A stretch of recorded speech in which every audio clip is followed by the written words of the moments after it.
अस्सलाम वालेकुम नाज़रीन, इस वीडियो में आपको पबरी, रेहान और न्याज़बो और तुलसी में फ़र्क बताया जाएगा।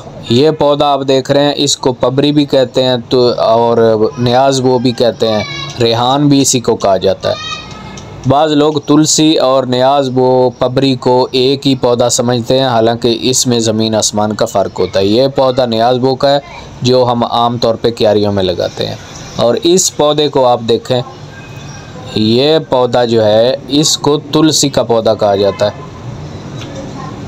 ये देख लें, इसके फूल टहनियों में लगे हुए हैं, इसके पत्ते देख लें, ये इसका फ़र्क है। ये वीडियो देख के आपको पहचान हो जाएगी। आज के बाद आप तुलसी और न्याज़बो में अच्छी तरह फ़र्क जान सकते हैं। ये पौधा जो है ये तुलसी का है। आम तौर पे क्यारियों में हमने घरों में जो पबरी, रेहान या न्याज़बो लगाया होता है उसी को तुलसी कह दिया जाता है, हालांकि ये गलत है। ये तुलसी का पौधा है, आप नोट